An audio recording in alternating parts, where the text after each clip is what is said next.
Hello à tous et bienvenue dans cette nouvelle vidéo. Cette semaine, c'est la semaine de la visibilité lesbienne et donc je vous ai concocté une petite liste.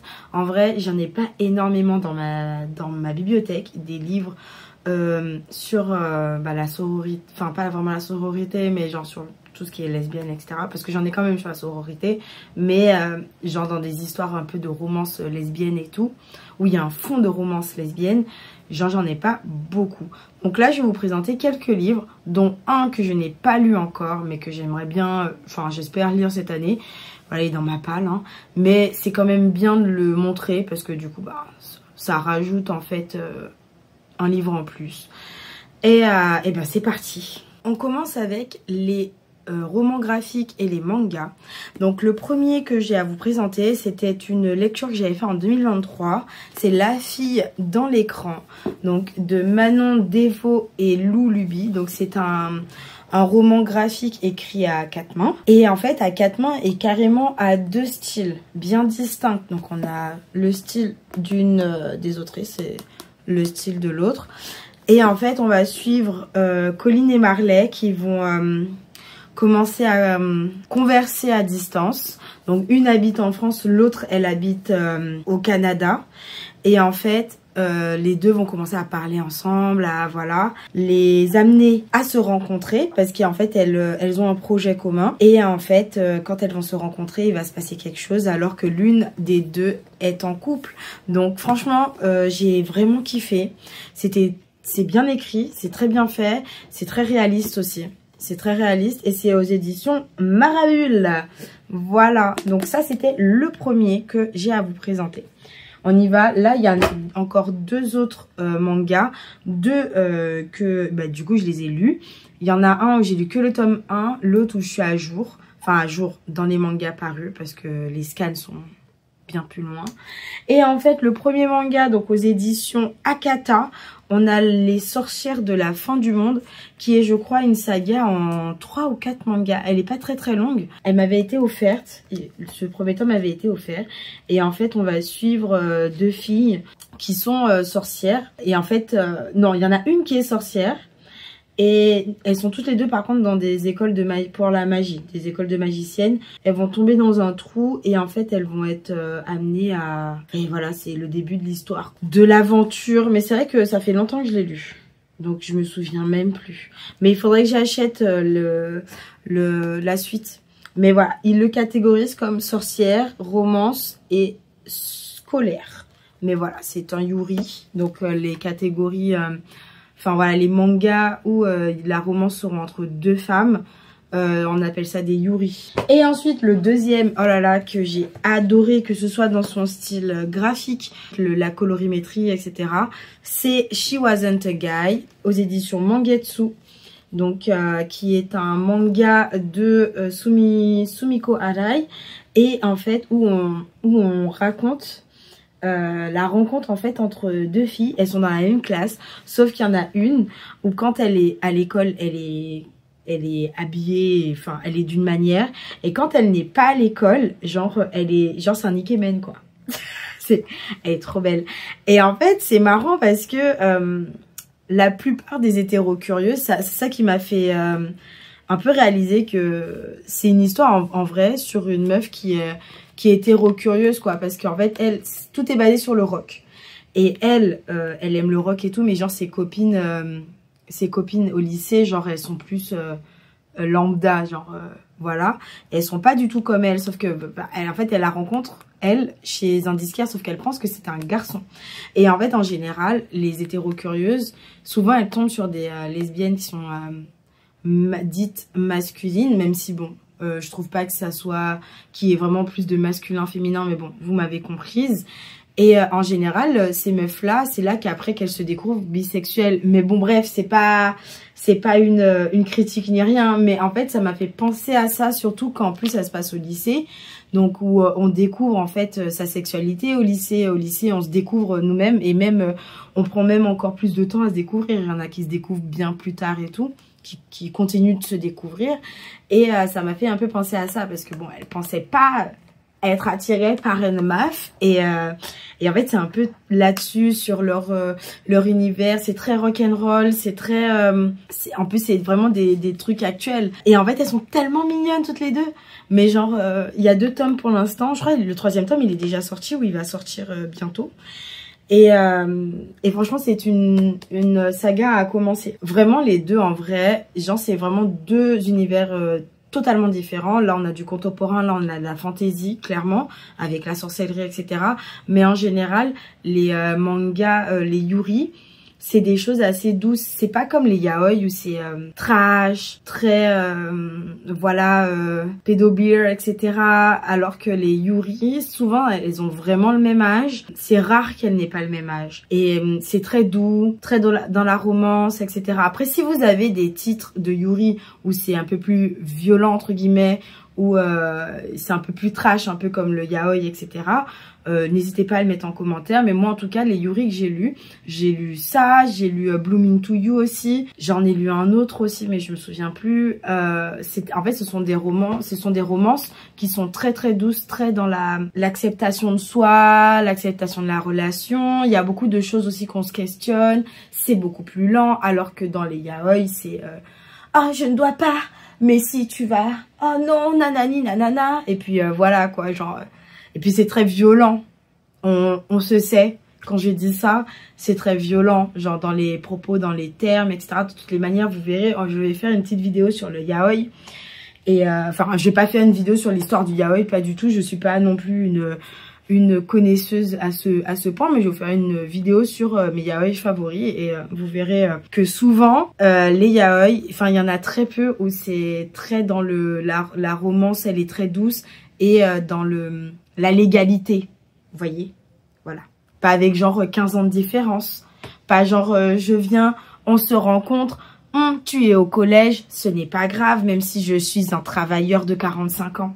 Voilà. Nous passons maintenant à la partie romance où je vais vous présenter 2 romans que j'ai d'une autrice. Alors, d'une auteurice, parce que je crois qu'elle est queer non binaire.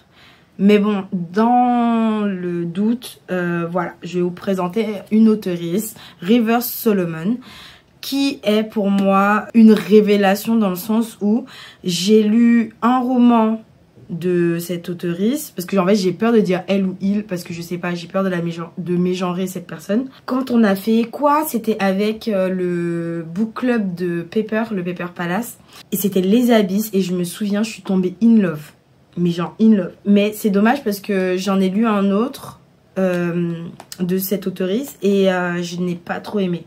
Donc voilà, ça diffère, mais j'adore en fait les thématiques qu'elle propose. C'est aussi une auteurice, ah, bref, sorry si je mets genre.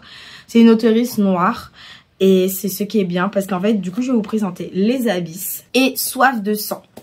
Donc, j'ai un peu chaud. Dans Soif de sang, ce sont plusieurs petites histoires en fait qu'elle a mis et tout dedans, des histoires qui l'appartiennent, des histoires aussi, enfin qui l'appartiennent, quand je dis qui l'appartiennent, donc qui parlent d'elle, comme des espèces de petites autobiographies, et sinon aussi des histoires inventées ou voilà, de fantaisie, de science-fiction. Et en fait elle raconte, ce qui est bien c'est que dans celui-ci on voit beaucoup la thématique de la santé mentale et aussi du couple lesbien avec enfants. Et c'est très intéressant, même si la première histoire...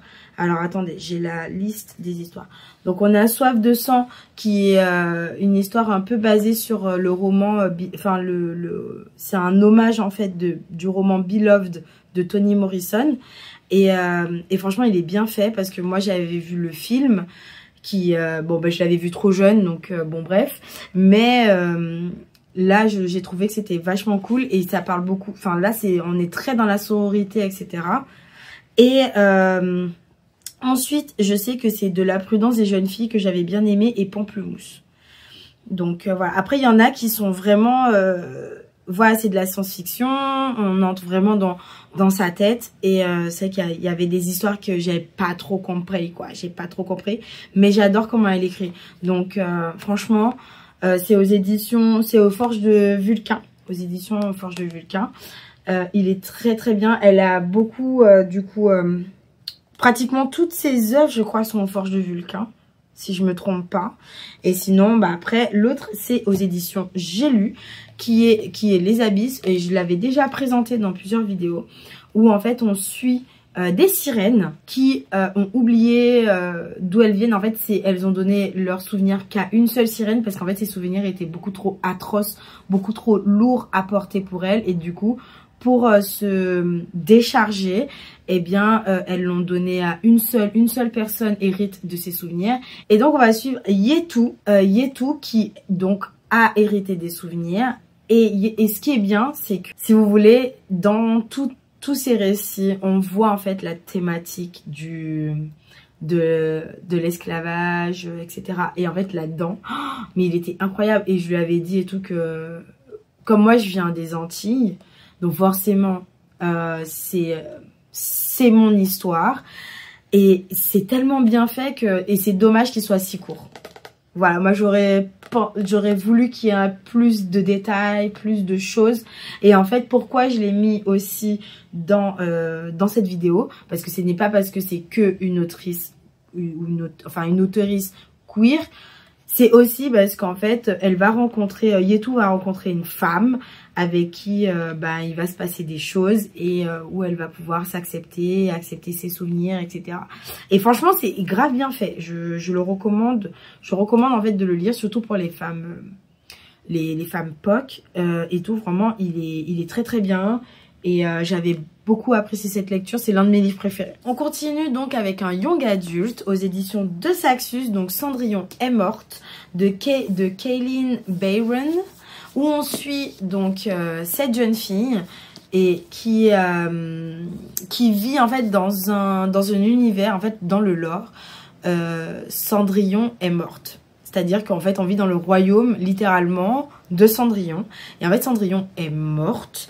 Et là, c'est Charmant qui, dirige le royaume, mais pas de la manière dont il faudrait. Et en fait, il y a des bals où des filles sont sélectionnées pour pouvoir être avec des hommes. Enfin bref, c'est horrible parce qu'elles n'ont pas le choix. Elles n'ont pas le choix et dès qu'elles sont déchues, elles sont un peu... comme des espèces de sous, etc. En fait, si vous voulez, genre les règles du royaume, elles sont horribles. Et donc, on va suivre cette jeune fille qui est rebelle, qui, bien évidemment, casse les codes et qui est lesbienne et amoureuse de sa meilleure amie. Mais bon, là, vous le savez, en vrai, le livre, il est court. Donc, on le sait vraiment au tout début et c'est pour ça que...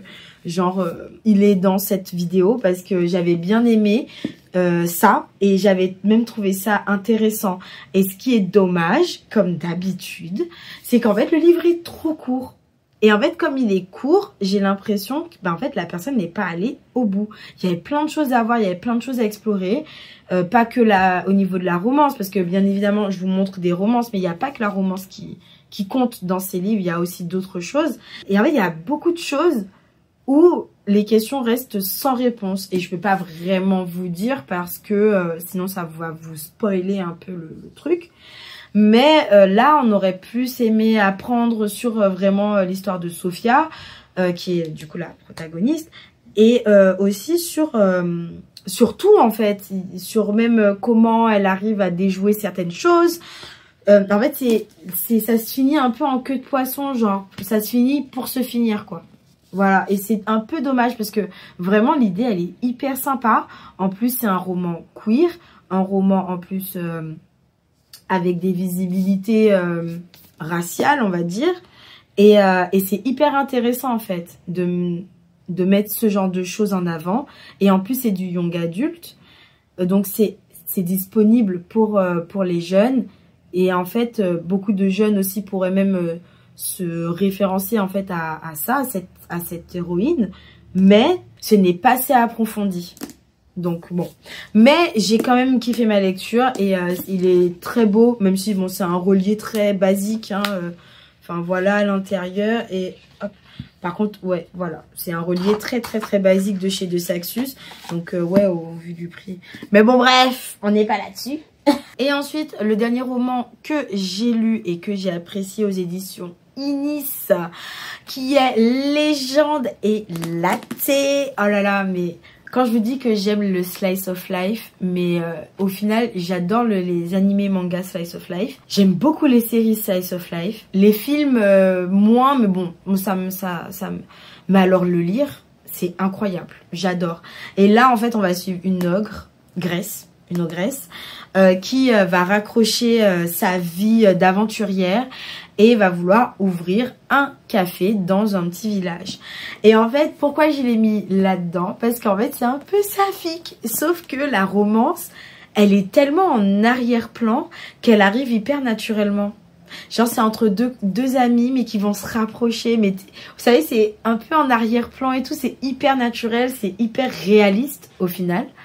Et en fait, c'est vraiment une petite histoire de fantasy, un petit slice of life de fantasy avec des personnes enfin des ogres, des fées, des machins. Elle, c'est une démone et tout. Et en fait, il y en a beaucoup qui m'ont demandé, oui, mais est-ce que ça va? Parce qu'en fait, ils ont du mal avec les créatures un peu humanoïdes et tout comme ça dans les livres. Et en fait, je leur ai dit, mais en fait, on ne le sent même pas. Enfin, moi, après, je lis énormément de fantasy. Genre, je suis habituée à la fantasy, l'héroïque fantasy, etc., aux créatures mythiques, mythologiques, bref. Donc, je suis habituée. Mais là, en fait, on ne le sent pas du tout que ça crée une gêne. Ça ne crée pas de gêne, en fait. C'est hyper naturel. L'histoire, elle se lit tellement toute seule, tellement, genre, c'est feel good, c'est bien fait, etc. Et vraiment, je ne peux que vous recommander Légende et Latte. En plus, il y a le tome 2, je ne l'ai pas encore lu, il faut que je le lise. Et vraiment, même la romance, même si elle est très en second plan, bah en fait, ça fait du bien qu'elle soit là. Ça ramène vraiment un côté un peu chaud, un peu cocooning, un peu mignon. Et en fait, il y a aucune scène. En vrai, dans tous les livres que je vous ai montrés, il y a aucune scène dérangeante, du smut, etc. En général, les scènes de smut, enfin moi en tout cas, je n'en ai pas, je ne suis pas experte déjà, et je n'ai pas encore assez lu de livres dans ce genre pour vous dire si oui ou non il y a beaucoup de smut ou de trucs comme ça dedans. Mais en tout cas, dans ceux que j'ai lus, je n'en ai jamais vu des trucs hyper brutal, hyper choquant, chaud, etc. Voilà, j'ai plus lu ça dans des romances, des romances hétéros ou alors dans des yaoi, des mangas, etc. Donc bon, voilà. Mais en tout cas là, c'est mignon, c'est feel good. C'est, enfin même je pense que c'est même possible pour des enfants de le lire, genre un enfant à partir de 10-11 ans, je pense, 10-11-12 ans, voilà, qui kiffe un peu ce genre de choses. Parce qu'en vrai, ça va, il n'y a rien de choquant, il n'y a rien qui m'a choqué, qui m'a fait me dire, ah, la seule chose que, genre, j'ai voulu faire, c'est les pâtisseries. Les pâtisseries, elles ont l'air trop bonnes là-dedans. Et en plus, dans l'autre tome, le tome 2, c'est une librairie. Donc, je vous avoue, là, j'ai trop hâte de le lire. Et c'est donc aux éditions, je répète, hein, aux éditions Inis, et c'est de Travis Baldree. Le dernier livre que j'ai à vous présenter, donc c'est le livre que je n'ai pas lu, c'est One Last Stop, aux éditions Lumen, de Casey McKeeston. Et en fait, on va suivre... Alors, je vais vous lire la 4e de couverture. À 23 ans, Auguste s'installe à New York pour échapper à sa mère avec qui elle entretient une relation compliquée. Cynique et intentionnellement solitaire, elle tombe malgré elle au beau milieu d'un véritable nid de fous. Une colocation joyeuse et extravagante où discussions et fêtes se succèdent. Mais sceptique, elle ne se laisse pas vraiment toucher par la ville fascinante et insaisissable qu'elle découvre peu à peu. Et si ce n'était pas déjà assez déroutant, voilà que par un matin de galère, sur le chemin de la fac, elle fait la rencontre d'une certaine Jane qui n'hésite pas à la sortir d'un mauvais pas.